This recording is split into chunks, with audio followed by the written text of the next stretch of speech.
Oke, Masya Allah, terima kasih banyak Mas moderatornya, luar biasa. Assalamualaikum warahmatullahi wabarakatuh. Selamat malam buat teman-teman semua. Saya malam ini mungkin kalau dibilang materinya berdaging, kayaknya juga enggak lah, insya Allah yang ringan-ringan, ya, tapi yang penting udah dicerna. Karena saya yakin teman-teman udah nggak sabar untuk buru-buru masuk ke Q&A, karena pasti udah mau tanya sama Mas Kevin, aku butuh modal nih, bisa dibantu nggak sama Syafiqah? Itu kayaknya udah jelas tuh, ya.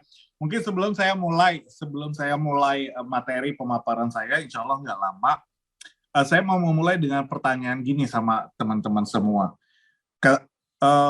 Siapa yang merasa bahwa tahun ini akan terjadi resesi atau sudah merasa ada tanda-tanda resesi? Siapa? Boleh dijawab, sebutin nama bisnisnya supaya juga terkenal ya, supaya maksudnya kita bisa saling silaturahmi di sini. Sebutin nama bisnisnya apa, iya atau tidak. Iya itu jika saya yakin tahun ini akan ada resesi atau saya sudah merasa tanda-tanda resesi sudah ada, atau jawab tidak kalau optimis banget enggak, tahun ini tidak akan ada resesi gitu ya. Monggo silakan dijawab. Saya mau lihat dulu pertanyaannya, jawabannya dari Amso Moy Group. Ya, akan ada resesi. Oh, sudah merasa ada tanda-tanda nggak? Ya, coba deh. Oke, silakan teman-teman dijawab pertanyaannya di mana nih? Di kolom chat aja ya, di kolom chat ya. Di kolom chat supaya nggak ganggu di Q&A ya. Kolom chat, silakan pertanyaan saya, apa nama bisnis teman-teman apa, bidang usahanya apa, lalu apakah yakin tahun ini akan terjadi resesi atau merasa sudah ada tanda-tanda resesi? Jawab ya, atau jawab tidak jika teman-teman tidak yakin atau meyakini bahwa tidak akan ada resesi tahun ini. Ya, silakan coba.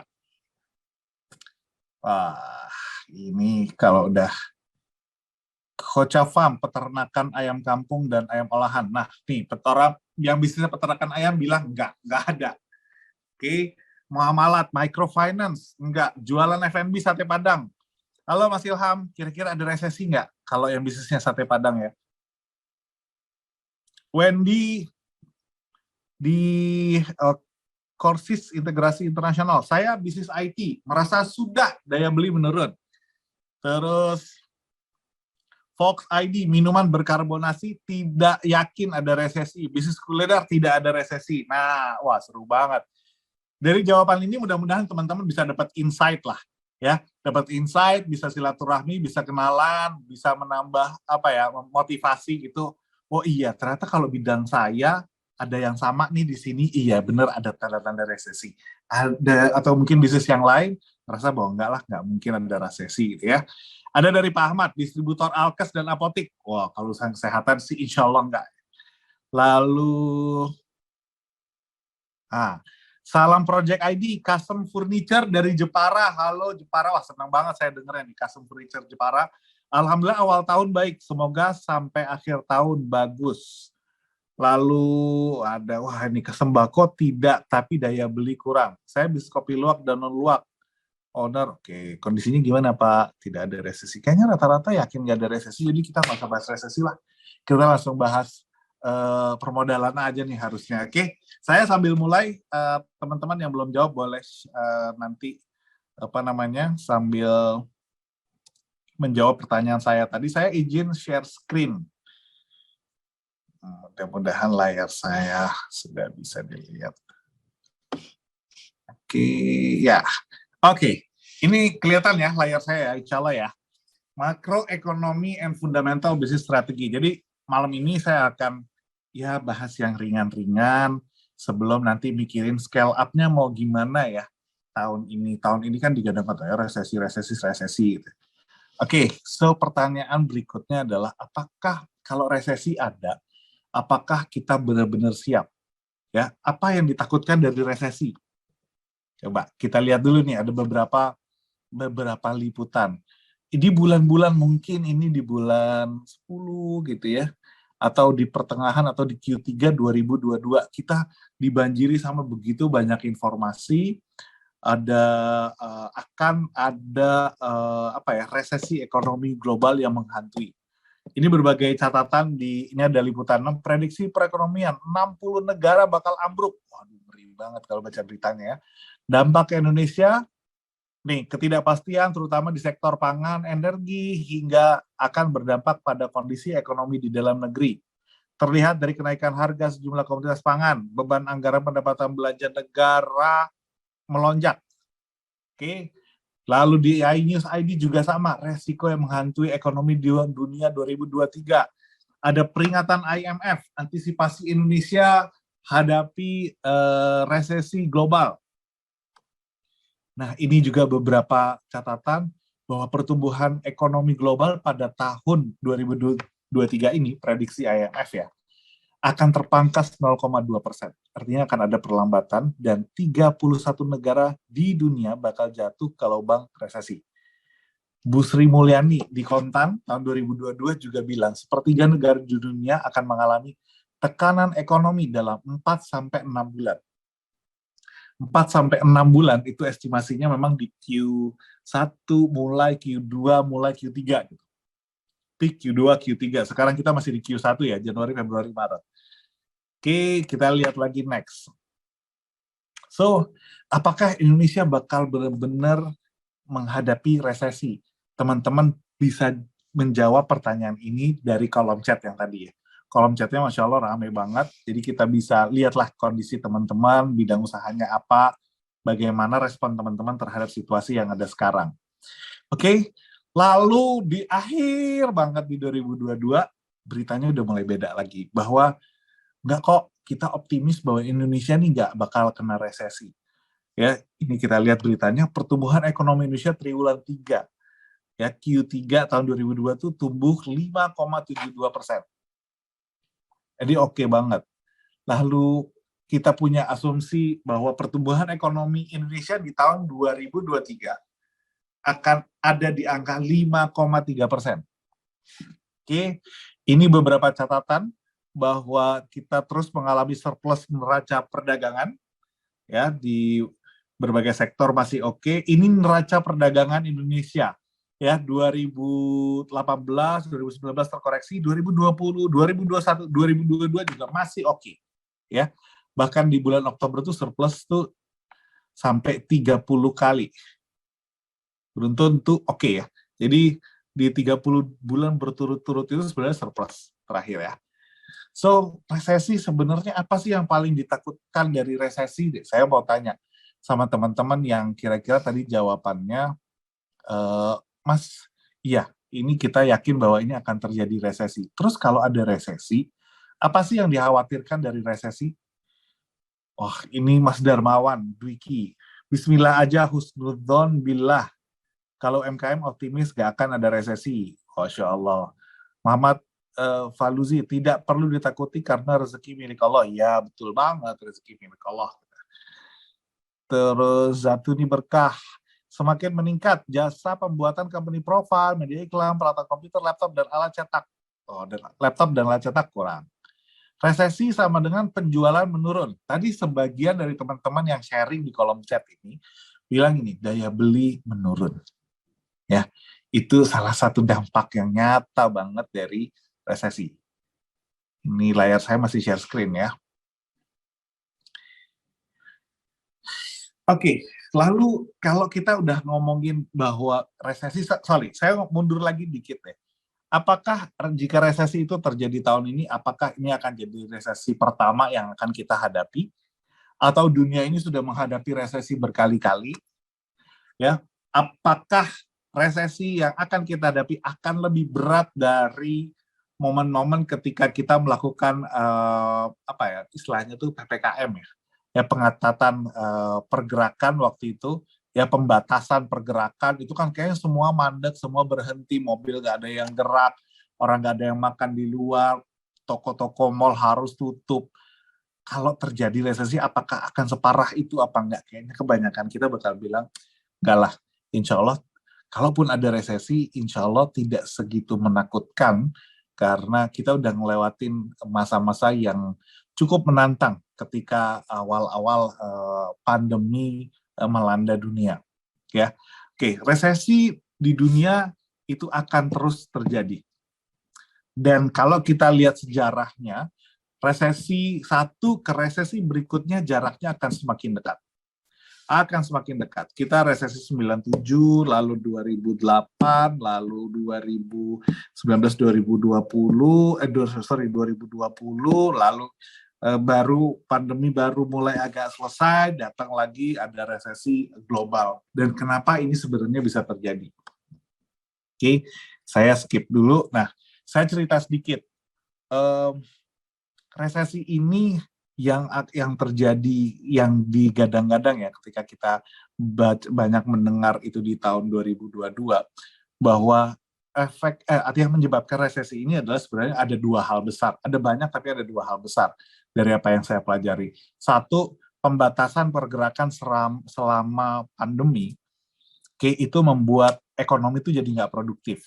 Di banyak negara bahwa pemerintah itu melakukan bantuan tunai langsung, BLT, bantuan langsung tunai. Jadi ada banyak sekali negara yang walau ketika kondisi ekonominya melemah, terus aktivitas tidak ada, pemerintah tetap kasih bantuan dalam bentuk cash gitu, tunai di beberapa wilayah. Kalau nggak salah Indonesia juga ya, beberapa segmen. Nah, ketika terjadi pembatasan pergerakan itu, sebenarnya produksi itu kan menurun, ya. Dan itu tidak hanya terjadi di Indonesia, tapi juga terjadi di China, terjadi di banyak negara. Produksi turun, ya, yang tadinya orang produksi barang jadi nggak produksi. Lalu pandemi mulai turun, orang mulai mau membelanjakan uangnya, ketika uangnya mau dibelanjakan, barangnya nggak ada. Ya, kalaupun ada terbatas. Kenapa? Karena sebelumnya nggak produksi. Plus, ditambah ada masalah supply chain global. Pada saat yang sama terjadi perang Rusia dengan Ukraina. Perang Rusia dan Ukraina itu punya dampak yang cukup signifikan terhadap perekonomian Eropa khususnya. Ya, Eropa jadi terdampak, inflasi gila-gilaan, bahkan ada yang inflasinya double digit. Semua orang punya prioritas untuk membelanjakan uangnya pada sektor-sektor yang primer, belanja energi. Di Jerman, di beberapa wilayah di Eropa yang ketergantungan energinya dari Rusia, lalu nggak dapat supply gas, otomatis jadi mahal. Akhirnya mereka harus yang tadinya mau spend misalnya jalan-jalan ke Bali jadi nggak jadi, mau spend untuk yang tersier, sekunder jadi nggak jadi. Akhirnya mereka banyak fokus di primer. Sehingga itu semua membuat perlambatan ekonomi secara global terjadi. Pertanyaannya, kalau terjadi perlambatan ekonomi secara global atau resesi secara global, sebenarnya seberapa besar pengaruh ekonomi global terhadap Indonesia? Di beberapa literatur yang saya baca, bahwa ekonomi Indonesia tuh alhamdulillahnya ketergantungan kita sama ekonomi global tuh hanya sekitar 25%.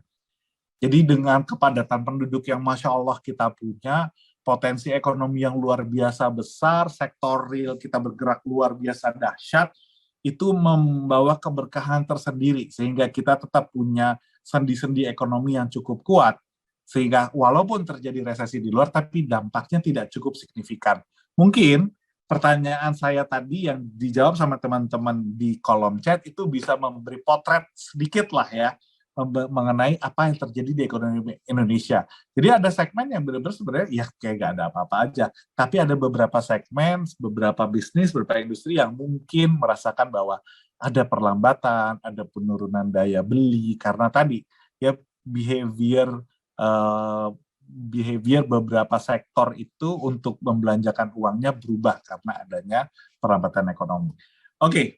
Lalu apa sih sebenarnya yang dibutuhkan? Kalau ngomongin resesi, dia akan datang lagi, dan kita harus siap dengan itu. Ya, kita harus siap dengan bahwa resesi akan selalu datang, dan dia kalau datang nggak akan ngomong-ngomong dulu. Ya, kayak pandemi tiba-tiba aja, tiba-tiba datang. Udah lagi senang-senang, tiba-tiba katanya ada perang lagi Rusia, Ukraina, dan seterusnya.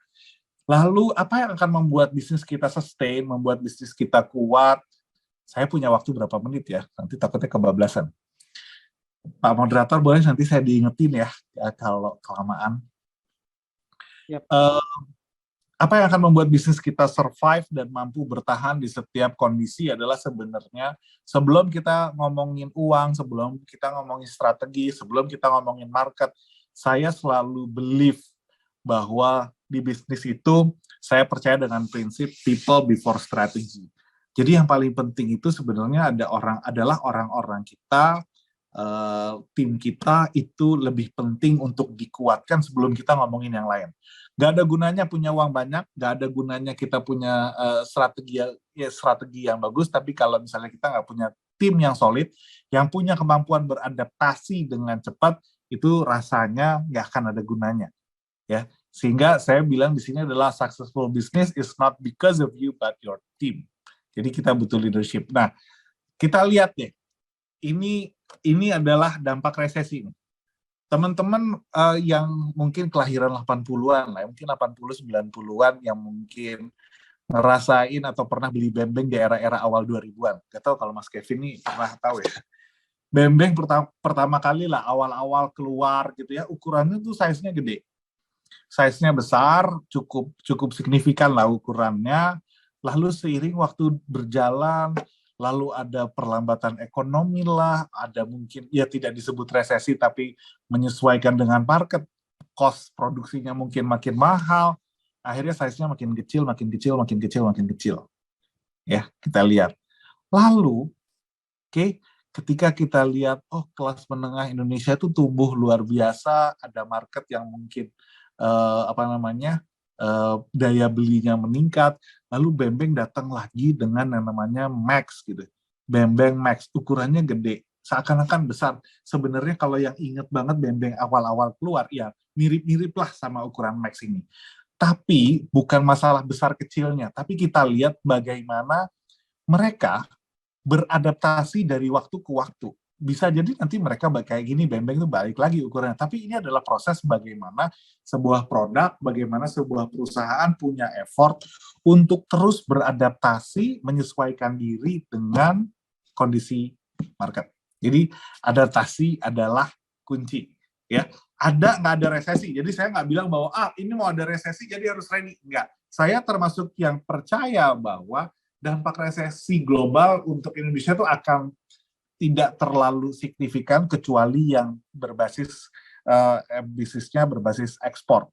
Tapi kalau yang dominan basisnya lokal itu insya Allah masih cukup baik. Kalaupun ada dampaknya tidak terlalu besar dan insya Allah tidak sebesar apa yang kita lalui ketika pandemi. Oke. Jadi adaptasi adalah kunci. So, fundamental business strategy terus apa sih gitu ya yang paling penting? Kalau teman-teman mikirin bagaimana nih saya mau scale bisnis saya. Scale itu urusan gampang. Ya, mau gedein bisnis tuh insya Allah mudah jika fundamental bisnisnya tuh udah kuat banget. Oke, ini saya belajar dari ada sebuah buku namanya Good to Great. Ya, bagaimana ada beberapa perusahaan saja, ada 11 perusahaan dari banyak perusahaan di dunia yang apapun kondisinya, mau lagi pandemi, mau lagi resesi, mau ada di industrinya mungkin trennya turun, mereka tetap tumbuh luar biasa. Ya, jadi ada company, ini research ya, terhadap beberapa ratus, sekitar 400 kalau salah company, hanya ada 11 company yang mereka, apapun yang terjadi di luar company-nya mereka, apapun, jelek maupun bagus, mereka konsisten untuk terus tumbuh. Ya, untuk terus tumbuh. Kira-kira, pertanyaan saya ke teman-teman. Menurut teman-teman, kalau ada satu hal yang paling penting dari satu perusahaan yang membuat mereka akan mampu beradaptasi kapan saja, mampu bisa tumbuh apapun kondisi di luarnya, kira-kira apa? Kasih saya jawaban satu, saya kasih pilihan. Apakah satu, leadership, 2, strategi, 3, kekuatan keuangannya? Coba jawab. Dari 3 ini, mana yang menurut teman-teman adalah yang paling penting dan menjadi fundamental untuk perusahaan-perusahaan yang bisa terus tumbuh apapun kondisinya di luar? Saya mau lihat dulu nih, jawaban teman-teman apa ya? Coba saya kasih 3 pilihan. Apa yang membuat sebuah company jadi begitu hebat, begitu kuat, sehingga mereka bisa terus beradaptasi, bisa terus tumbuh, bisa bertahan, apapun kondisinya. Mau ada resesi kayak, mau bisnis industrinya lagi turun, dia naik gitu. Orang lain semua, yang misalnya bisnis farmasi, semua perusahaan farmasi turun, dia naik tetap misalnya gitu ya. Kira-kira apa dari tiga hal tadi, apa yang paling penting? Apakah mereka hebat karena leadership, atau memang strateginya yang hebat, atau memang karena uangnya banyak? Pilihannya cuma tiga, ada yang jawab solid dan inovasi. Nggak ada pilihannya tadi ya, cuma tiga. Ya, ada yang jawab karena kekuatan uangnya banyak, ada yang jawab karena strategi, ada yang jawab sistem. Nggak ada padahal pilihannya. Pilihannya cuma tiga. Menurut teman-teman, mana yang paling signifikan menentukan kemampuan sebuah perusahaan untuk beradaptasi, untuk terus tumbuh apapun kondisinya? Wah, tahun depan resesi nih. Wah, tahun depan ada pandemi. Tahun depan ada perlambatan ekonomi. Bisnis kita tetap tumbuh. Kira-kira karena apa? Ya, leadership kah? Pilih salah satu, leadership kah? Atau strategi yang hebat kah? Atau kekuatan uang atau modal yang luar biasa hebat? Nah, ini coba saya mau baca. Teman-teman jawabannya, wah keren-keren banget. Ada yang jawab strategi dan leadership. Mas Arief jawab strategi, Mas Sohid agile, Alfi Hamdan leadership. Masya Allah. Ada Muhammad Hilmi kekuatan uang yang banyak. Aduh, emang kalau uang banyak tuh berasanya bawaannya kuat terus ya. Oke. Leadership plus uang. Saking ragunya ya. Kalau leadership doang, kayaknya nggak cukup, harus ada uang juga. Puput dari Cilegon. Oke, leadership. Jadi ingat Rasulullah, apapun kerja tetap percaya karena leadership yang luar biasa. Masya Allah, beserta Muhammad. Strategi dong, leadership and modal pun harus berstrategi. Leadership. Nasib. Masya Allah, keren banget nih. Salam Project ID. Pertanyaannya, mana yang akan membuat di sebuah bisnis itu jadi luar biasa hebat ya, atau kuat bisa beradaptasi? Pilihannya adalah satu, leadership, dua, strategi, ketiga adalah kekuatan keuangan. Jawabannya nasib. Ini keren. Oke. Kalau strategi bagus tapi leadership minus, kayaknya nggak terlalu berimpact. Just my opinion. Oke, keren banget nih. Wahdi Abu Sofia, Masya Allah Abu Sofia. Leadership, dengan leadership dengan strategi akan muncul, modal bisa dicari. Oke, nice. Wah ini. Bu Nurul Aziza, kenapa ketawa? Gara-gara nasib tadi ya? Atau jangan-jangan ibu juga mau jawab dalam hati nasib gitu juga ya? Ya, oke. Hehehe, keren. Oke, kita balik ke slide ya. Apa yang didapat dari research di ratusan company ini sehingga ada 11 company yang tetap tumbuh luar biasa? Oke, good to great. Jadi bagaimana bagus tapi jadi great, jadi luar biasa. Oke, ini ciri-cirinya ya. Good companies don't feel the need to try harder to become great. The good to great adalah companies that all had some form of catalyst. Ya, mereka punya sesuatu yang membuat mereka itu jadi luar biasa hebat. Apa itu? Ini beberapa catatannya, ya. Dari research yang mereka temukan, pertama, celebrity CEO atau CEO yang tenar banget gitu ya. Istilahnya kalau kita tuh mungkin followernya banyak gitu kan, aktif joget-joget di TikTok mungkin gitu kan, punya korelasi negatif terhadap company yang hebat. Gak ada urusannya ya. Jadi perusahaan-perusahaan yang great, perusahaan-perusahaan yang luar biasa hebat itu belum tentu atau tidak harus CEO-nya adalah selebriti. Oke. Yang kedua, executive compensation structure. Company-company yang hebat itu bukan berarti bahwa mereka punya kompensasi yang luar biasa hebat untuk para eksekutif atau tim direksi atau tim manajemennya. Oke. Good to great companies, mereka tidak fokus pada managing change, motivating people, or creating alignment. Oke. Lalu berikutnya, mereka punya strategi yang bagus, terus mereka fokus pada hal-hal apa yang benar-benar bisa membuat mereka hebat. Oke, kita lihat. Lalu bagaimana nih bagaimana untuk membuat company yang breakthrough, atau menjadi great. Saya nggak akan panjang-panjang di sini ya. Saya nggak akan panjang-panjang. Ada 3 hal, disiplin people, disiplin pemikiran, dan disiplin action. Nanti saya akan bagi. Oke. Nah, dari buku ini ada yang ditemukan pertama banget yang paling kiri yang akan menentukan bagaimana company itu jadi luar biasa hebat. Silakan kita semua bertanya sama diri kita sendiri. Oke. Mereka CEO-nya adalah level 5 leadership. Leadership-nya tuh leadership level 5. Kualitasnya tuh nggak ecek-ecek. Nggak harus nggak harus selebriti, nggak harus yang followernya banyak, enggak. Tapi leadership-nya tuh level 5. Saya akan masuk ke sini, saya nggak akan masuk terlalu dalam ke yang lain ya. Sebentar. Nah,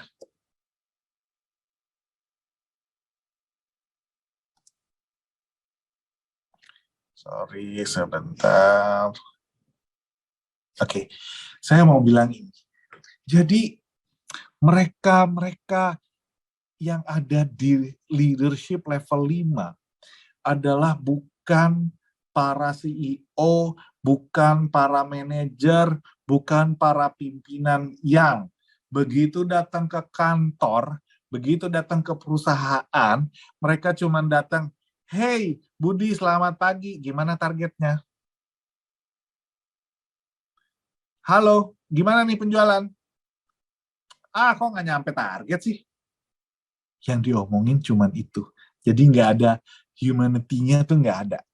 Ya, tipe level 5 leadership itu punya pemikiran tuh gini, oke, company ini hebat itu sebenarnya bukan karena saya loh, tapi karena tim saya.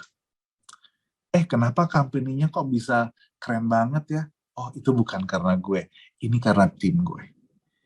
Yang ketika kalau datang ke kantor, halo, siapa namanya, misalnya Mas Kevin gitu misalnya gitu ya. Halo Mas Kevin, apa kabar? Gimana kondisi keluarga? Sehat?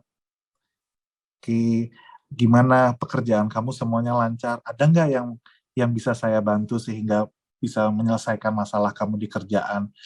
Bagaimana dengan kondisi keluarga? Tipe level of leadership-nya tuh udah pakai hati banget gitu ya.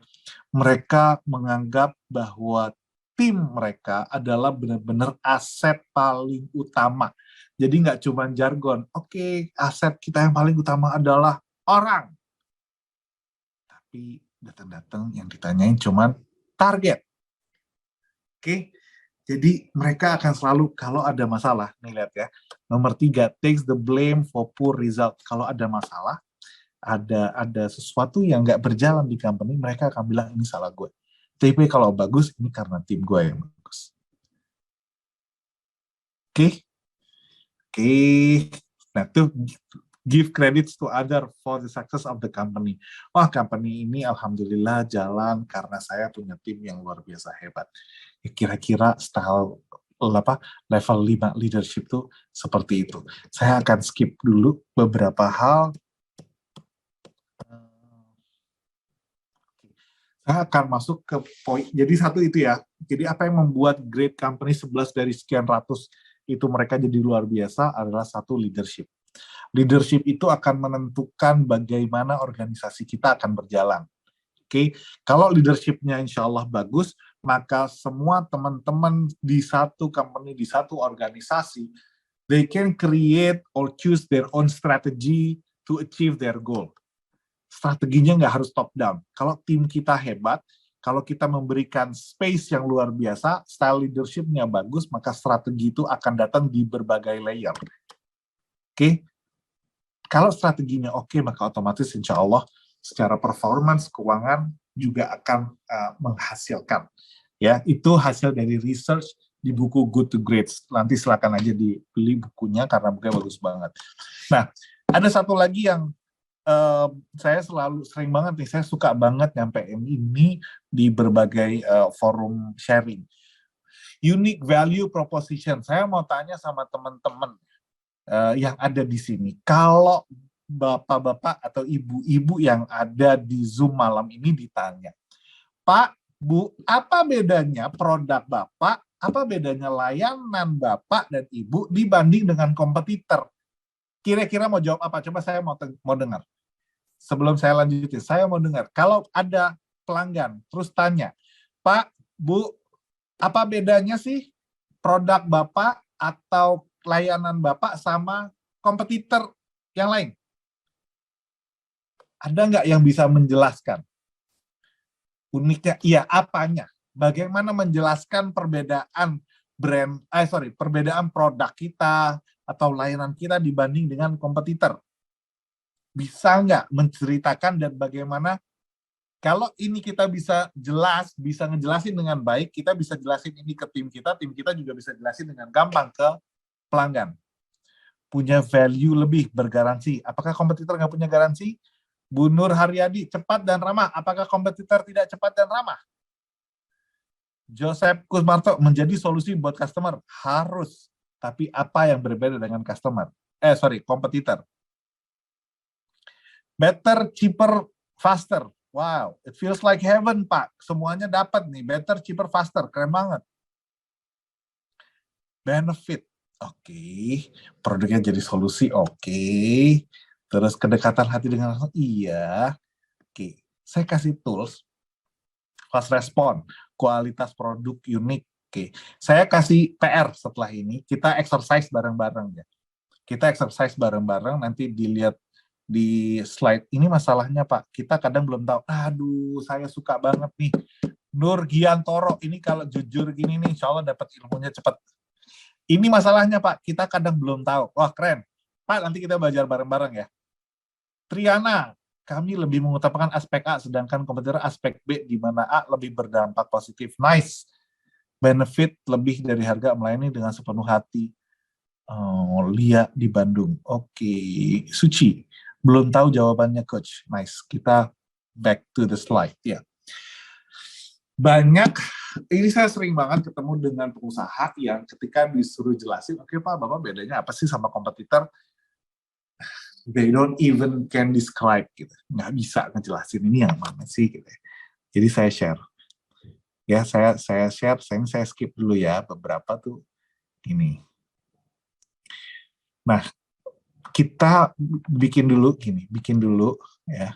Bikin dulu, sekarang di list dulu ya. Apa value apa yang dipertimbangkan oleh pelanggan sebelum membeli produk layanan seperti yang kita tawarkan. Misal, ya ini misal. Saya jualan sate Padang di Taman Jajan Bintaro lah. Anggap lagi karena saya orang Bintaro jadi saya tahu. Anggap saya jualan sate Padang di Taman Jajan Bintaro misalnya. Yang dipertimbangkan oleh orang ketika ingin memilih sate Padang saya adalah pertama rasa, yang kedua harga, yang ketiga tempat lokasi misalnya ya, yang ketiga, yang keempat terkenal apa enggak, lagi viral apa enggak misalnya ya. Ya, waktu kita memilih makanan secara sadar dan tidak sadar, atau behavior ketika kita memilih produk tertentu, itu kita punya beberapa filter kan. Kita pilih karena harga, karena rasa, karena lokasi, karena brandnya, ya. Terus karena apa lagi gitu misalnya. Terus karena packagingnya, bisa jadi karena ukurannya, karena macam-macam, banyak. Silahkan di list ya. Apa yang dipertimbangkan oleh pelanggan ketika ingin memilih produk saya atau produk kompetitor. Ya, produk pada umumnya dia akan mau ketika ingin membeli ada beberapa value yang menjadi pertimbangan pelanggan dan itu yang kita tawarkan. Saya skip dulu ya beberapa slide. Nah, saya balik ke sini. Kalau kita udah tahu value apa saja yang ditawarkan, saya akan kasih contoh. Saya kasih contoh. Oke, saya kasih contoh ini dulu deh. Semua tahu ya, ini ada Air Asia, ada Garuda. Apa yang Bapak-bapak, Ibu-ibu pertimbangkan ketika memilih maskapai pesawat? Pertama, jam, destinasinya ada apa enggak? Ada enggak ya kalau saya mau terbang direct dari Jakarta ke Manado? Oh, ada. ada nggak atau nggak ada. Misalnya destinasi. Yang kedua adalah harga. Yang ketiga adalah keamanan. Yang ketiga adalah kenyamanan. Yang keempat adalah makanannya. Ya. Yang keenam adalah pramugarinya. Yang ketujuh bandaranya. Yang satu bandara terminal 1, yang satu terminal 3, misalnya gitu.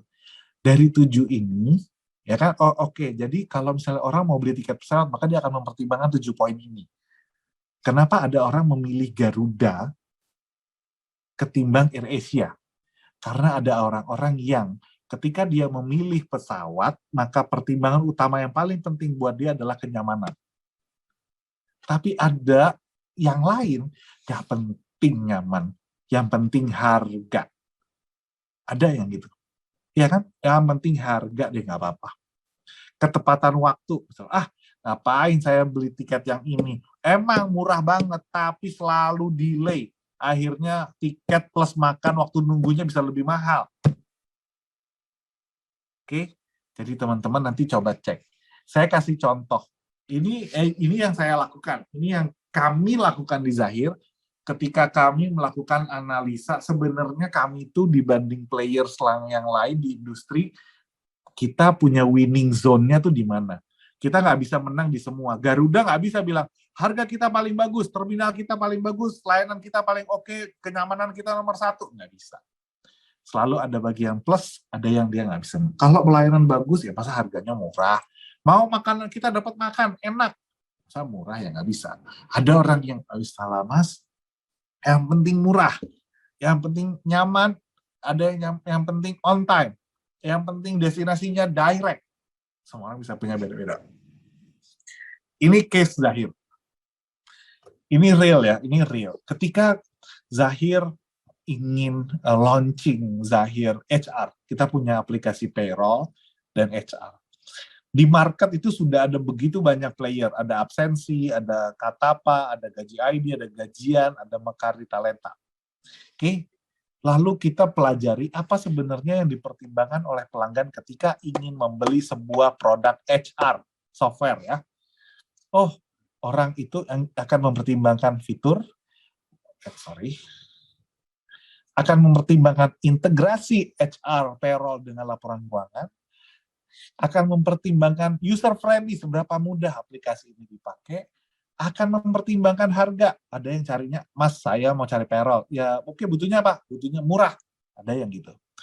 Ada yang butuh mempertimbangkan, ini bisa di custom nggak ya? Bisnis saya unik, saya kepengennya ini di custom, saya pengen dibuat begini, bisa. Ada yang, Mas, saya mau implementasinya harus bagus, harus cepat, harus segala macam.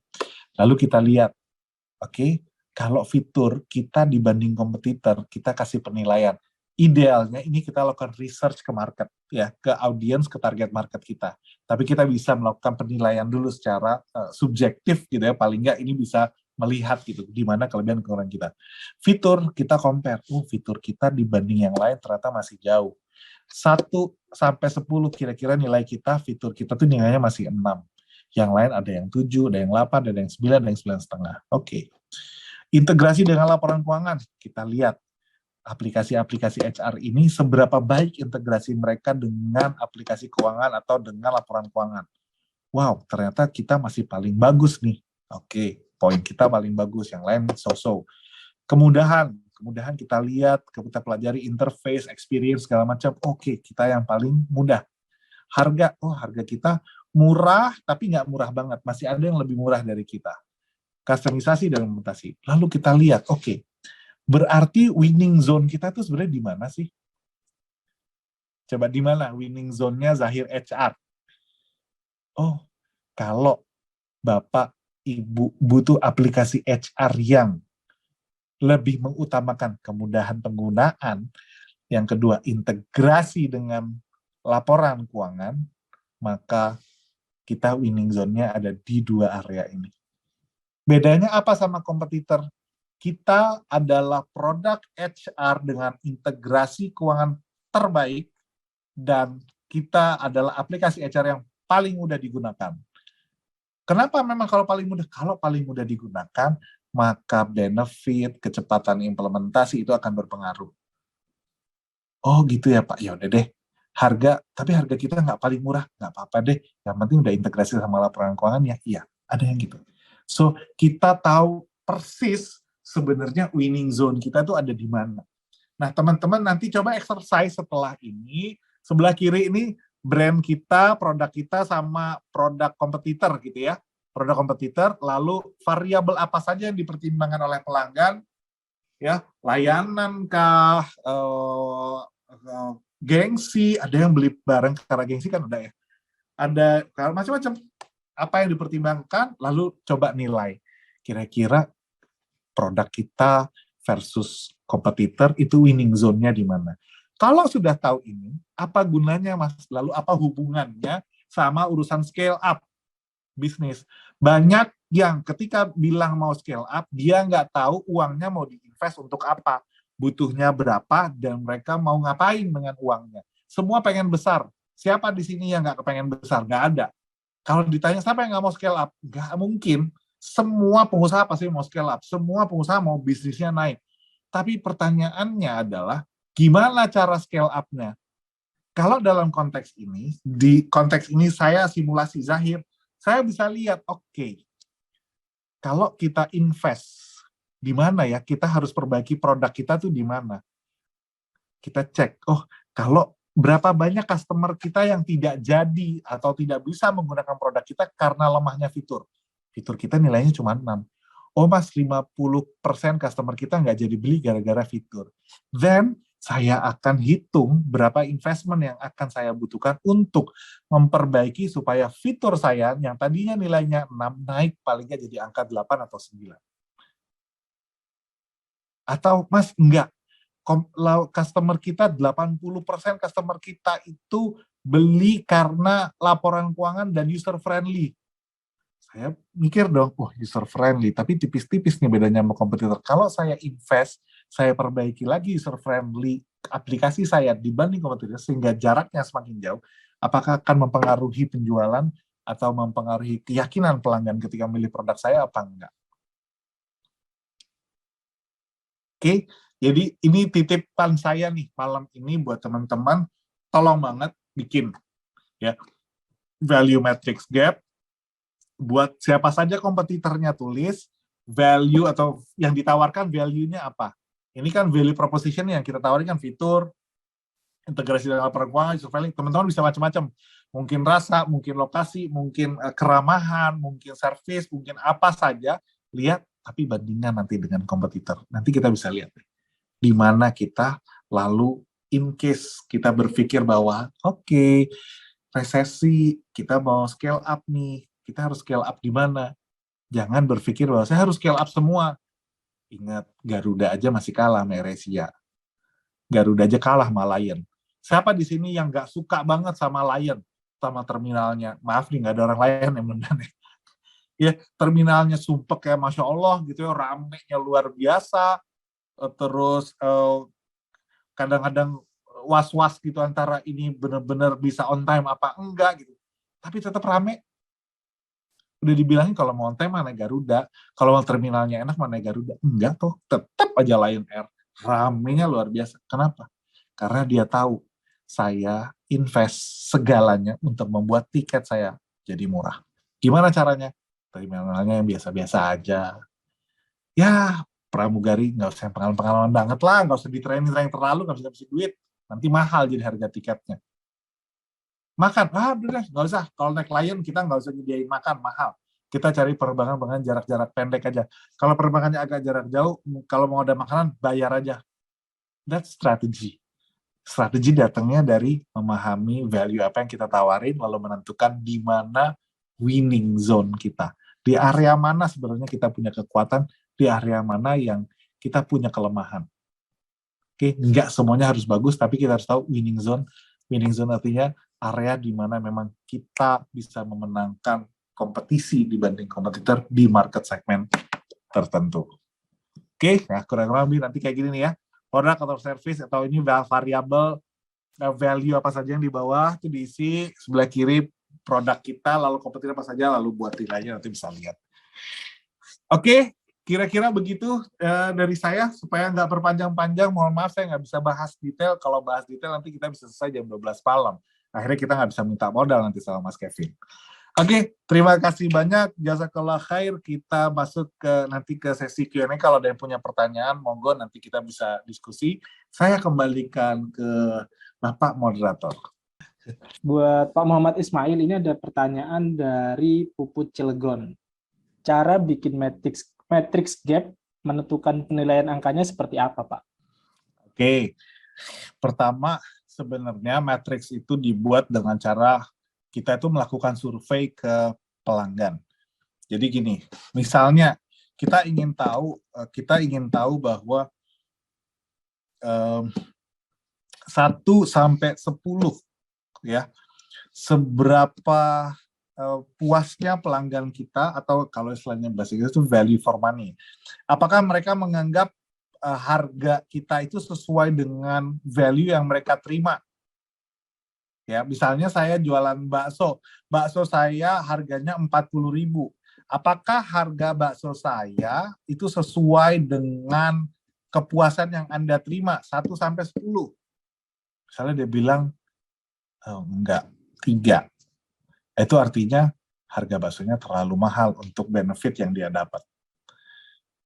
Tapi di awal biasanya yang kita lakukan, kita nggak harus di awal tuh kita nggak harus melakukan survei langsung ke audiens. Semakin banyak ya kita bisa dapat nilai rata-rata mendekati kebenaran. Tapi dari kita aja dulu kita kasih penilaian. Oke, saya jualan bakso, kompetitor saya 500 meter dari sini jualan bakso juga, ya cek aja gitu baksonya, dia berapa sih harganya? Oh 30.000, saya 25.000, tapi saya 25.000 baksonya lebih banyak, dia 30.000 lebih sedikit, lebih nggak enak lagi. Oh, saya berarti nilai harga bakso saya ini 8, kompetitor saya berapa? 7 atau 6 misalnya gitu.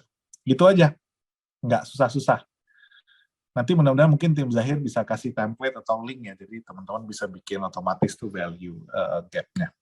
Ya, mudah-mudahan bisa menjawab ya. Jadi tadi kalau lihat slide saya, di sebelah kiri kita tentuin kompetitor kita ada siapa saja, lalu di bawah itu adalah value atau apa saja yang jadi pertimbangan pelanggan ketika memilih produk atau layanan kita. 1, harga, 2, misalnya lokasi, 3 adalah rasa, bentuk, karena warna, karena brand, karena virality, karena artis yang di-endorse kah, macam-macam kan. Oh, saya pilih ini kenapa? Oh, ini karena Mas Raffi Ahmad pakai ini ya, bisa aja gitu kan. Ada market yang pokoknya saya kalau influencer saya pakai itu ya saya pakai itu juga. Mau harganya mahal enggak enak enggak urusan. Ada yang gitu. Oke, mudah-mudahan bisa menjawab pertanyaannya. Oke, baik, terima kasih Pak Muhammad Ismail. Ini sama-sama. Ada lanjutan nih Pak Muhammad Ismail dari Ahdiat. Masih berhubungan dengan matrix gap. Kayaknya paling menarik menurut sebagian teman-teman tadi penjelasannya cukup menarik. Kalau untuk contoh matrix gap-nya soal bisnis bidang bisnisnya jasa, gimana ya Pak? Mungkin sedikit melebar nih Pak. Gak apa-apa. Kalau misalnya bidang bisnisnya jasa, saya nggak tahu jasanya jasa apa. Jasa catering kah, jasa arsitektur kah, boleh nggak di-share ya? Di kolom chat ya, ini jasanya jasa. Tadi siapa yang tanya? Mas Ahdiat ya? Ya, Mas Ahdiat bisa di Mas Ahdiat boleh nggak di-share ini jasanya jasa apa ya Mas Ahdiat? Supaya kita bisa tahu nih. Mas Ahdiat. Nah, kalau kita jualan jasa, apa sih yang akan dipertimbangkan oleh pelanggan kita? 1, paling gampang pasti harga. Yang kedua, portofolio. Oh, saya pernah, misalnya tukang jahit gitu. Oh, saya itu tukang jahitnya para menteri dan bapak-bapak yang ada di Istana Negara. Itu berarti kayak Pak Jokowi, itu kami loh yang production house ya. Pak Ahdiat ya. Jasa production Wira. Production house. Oke. Ya, 1 tadi harga, yang kedua portofolio. Portofolio itu pengalaman. Kita kan bisa menjual pengalaman kita. Oh, saya itu PH-nya yang produksi ini loh, event ini loh, atau serial ini loh, ya bisa aja. Yang ketiga pengalaman portofolio. Yang ketiga pelanggannya siapa aja. Yang ketiga adalah misalnya lama pengalaman, ukuran perusahaan, terus lalu timnya mungkin bisa jadi timnya dijual, artinya pengalaman timnya. Oh, saya itu di tim saya itu ada desainer yang pernah juara apa, itu bisa juga. Ya, coba jadi cek, bikin value proposition, benefit apa saja yang ditawarkan kepada pelanggan. Tanya juga, kalau nggak tahu bisa diskusi atau bisa tanya sama pelanggan. Pak, Ibu, ketika memilih jasa production house, apa saja sih yang jadi pertimbangan? Oh, network, rekomendasi. Oh, berarti bisnis kita kalau nggak ada rekomendasi, nggak bisa dapat. Misalnya tadi, brand, nah harga, portofolio, terus pengalaman tim, lalu kualitas, lalu kecepatan pengerjaan. Wah, yang di sana harganya 20 juta, Pak, produksi 2 minggu. Wah, sama saya 20 juta 2 hari, Pak. Harganya sama. Ya, bisa aja.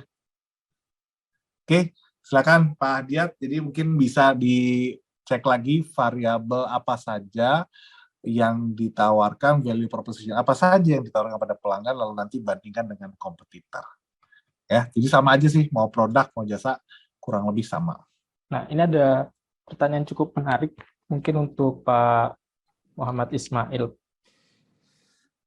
Dari Puput Cilegon. Nah, Pak, bagaimana menjadi leadership yang profesional? Case tim saya, teman dekat saya. Kadang saya kurang enak kalau kritik beliau. Jadi alhasil di hati ini agak gimana gitu. Ini bahasa gerunek ini saya kurang paham dari mana. Gerunek jadi kurang baik. Dan saya juga orangnya nggak enakan nih, Pak. Oke. Ini case-case yang sering banget kejadian, apalagi kita orang-orang timur nih ya kan, bawaannya nggak enakan terus ya. Pertama, kita tahu, harus ngerti banget bahwa nggak enakannya kita dalam konteks urusan muamalah dan bisnis itu akan ada cost-nya. Ya, nggak murah tuh bayarannya. Nggak enakannya kita tuh mesti dibayar dengan ini. Ya, jadi nggak cuman apa ya, menyelamatkan perasaan yang nggak enakan itu, tapi sikap kita yang seperti itu pasti ada implikasinya terhadap kemajuan bisnis, dan tentu nanti akan akhirnya performance keuangan bisnis kita juga jadi masalah. Lalu gimana supaya kita bisa terhindar dari yang kayak gitu? Satu, memang mesti belajar terbuka, dan saya banyak belajar selama ini bahwa budaya kita memang belum bisa menghargai keterbukaan. We have to admit it. Gitu. Belum. Coba deh teman-teman mungkin boleh lihat videonya Pak Gita Wirawan yang terakhir dengan Mas Menteri Nadiem Makarim. Ya, saya suka di cerita itu ada satu hal yang menarik dari ceritanya Mas Menteri Nadiem Makarim. Itu adalah cerita pada saat itu dia bilang Pak Menteri membawa sebagian tim milenialnya dia. Jadi tim milenial yang muda-muda untuk rapat dengan para bapak-bapak dirjen. Karena teman-teman milenial atau tim milenialnya di bawahnya Pak Nadiem terbiasa dengan keterbukaan, sehingga dalam sebuah rapat itu ada salah satu timnya Pak Nadiem yang mengcounter idenya Pak Menteri di depan para dirjen. Pak, saya rasa ide Bapak itu bukan ide yang baik. Karena menurut saya punya argumen gini. Pada saat itu, dia bilang bahwa wajahnya Bapak yang dirjen itu pada merah semua, malu. Karena culture itu tidak ada sebelumnya. Tapi itu berubah setelah, kalau nggak salah 3 atau 6 bulan, culture keterbukaan di Kementerian Pendidikan dan Ristek di bawahnya Mas Nadiem Makarim itu jadi beda banget. Jadi lebih terbuka. Memang harus dimulai, tidak mudah, dan kita harus ngerti bahwa itu akan ada cost-nya. keterbukaan itu wajib dilakukan, dan bagaimana memulainya, kita duduk ngomong baik-baik. Terbuka dan mengkritik itu bukan bisa disampaikan dengan cara yang santun. Kita tuh ngerasa kritik aja tuh rasanya kayak udah nggak santun kan, padahal kita bisa kok mengkritik dengan cara yang santun, dan itu biasa-biasa aja ngomong, apalagi ini teman, bos, bro, sis, atau siapa gitu ya, kita mau bisnis kita maju kan. Kalau kita mau bisnis kita maju, kita sepakat bahwa kita harus bisa saling mengkritik. Kita harus terbuka, tapi nggak boleh baper, karena ini urusan bisnis ya, gitu. Sampaiin aja. Kalau nggak memulai dengan itu, maka nggak bisa. Dan itu adalah bagian dari proses belajar kita menjadi leader, gitu. Melatih leadership adalah melatih bagaimana menyampaikan apa yang kita inginkan, sehingga keinginan kita itu juga menjadi prioritas dan keinginan partner kita. Bagaimana kita menyampaikan apa yang menjadi mimpi kita, harapan kita, keinginan kita, sehingga harapan, impian perusahaan kita itu juga menjadi harapan, impian, dan prioritas tim kita. Itu adalah proses belajarnya leadership.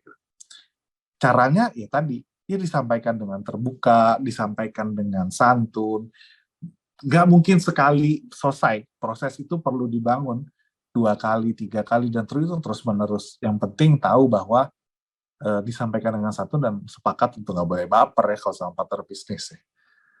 Gitu sih kalau dari saya.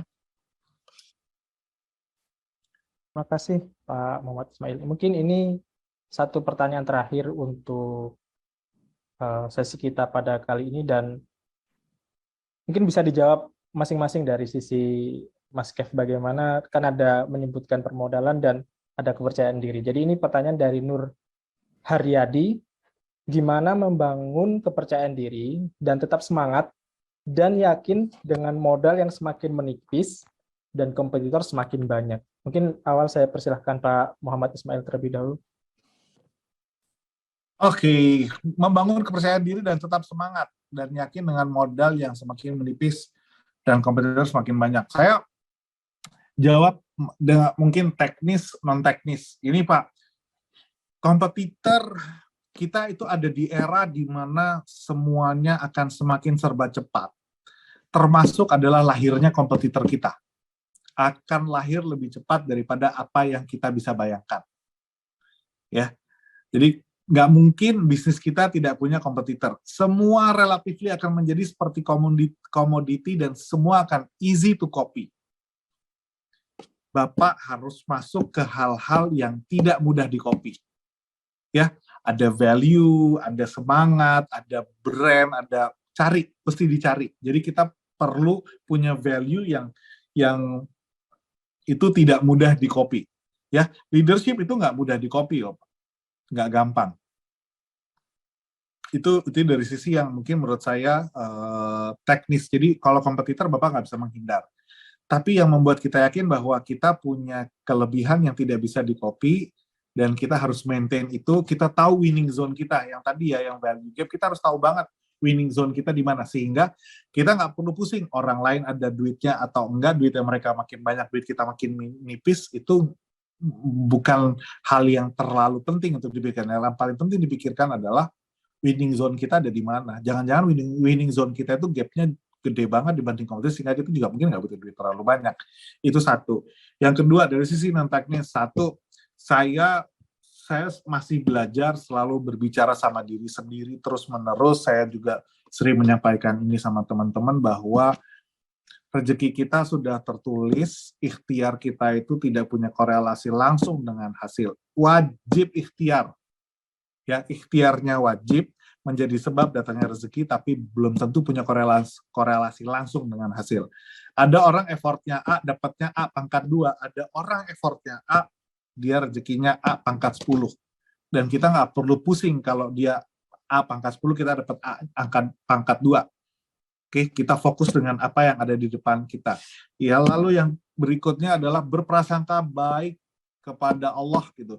Ini juga saya masih belajar, saya nggak bilang bahwa saya hebat banget di urusan ini, enggak. Cuman saya selalu belajar untuk ngomong sama diri sendiri, termasuk ngomong sama beberapa rekan-rekan bahwa perbaiki prasangka baik kita sama Allah, apapun yang terjadi, terima, lalu perbaiki prasangka. Karena di banyak cerita bagaimana mukjizat-mukjizatnya Nabi itu turun adalah semua dimulai dengan keyakinan yang bulat.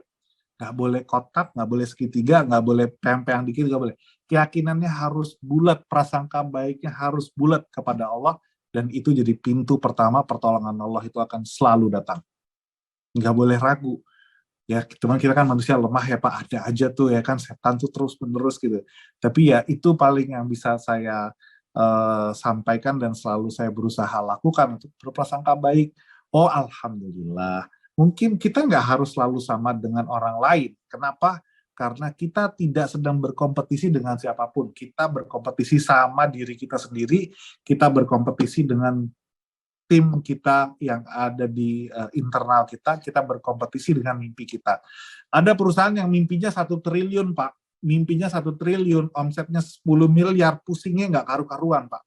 Nggak tidur, rapat, nggak pulang, dan segala macam. Ada orang yang memang mimpinya itu 10 miliar, omset 9 miliar, tidurnya nyenyak, Pak. Bapak mau pilih yang mana itu boleh.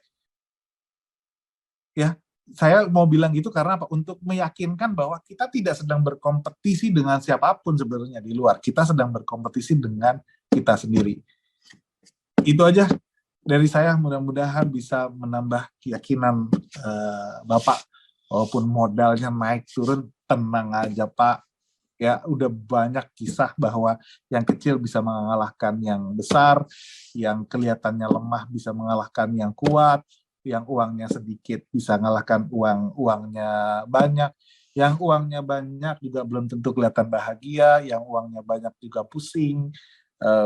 Mungkin kayaknya wah keren ya perusahaannya, gedungnya banyak, pegawainya 10.000, 20.000, tapi minusnya triliunan, sama Pak pusingnya. Ya jadi ya itu, tetap semangat aja. Toh kita berikhtiar ini insya Allah jadi pahala yang terus mengalir buat kita, prasangka baik kita sama Allah juga jadi pahala, pintu-pintu pertolongan itu akan selalu ada, dan kita sebagai muslim jangan berpikir dan jangan melakukan hal yang sepele, lakukan hal yang besar, ikhtiarnya harus hebat Pak. Ya, pakai duitnya boleh dengan cara yang sederhana, tapi mimpinya, impiannya, kerja kerasnya nggak boleh sederhana. Duit at the level di mana benar-benar kita ngerasa bahwa ini maksimal banget. Jadi jangan nyerah gitu. Jangan karena udah rezeki udah diatur sama Allah, udahlah santai, ya nggak gitu juga gitu ya. Sebagai muslim kita nggak akan punya melihat perkembangan yang luar biasa signifikan di dunia ini kalau kita berleha-leha, bersantai-santai, menanti takdir tanpa berikhtiar secara maksimal. Itu aja dari saya.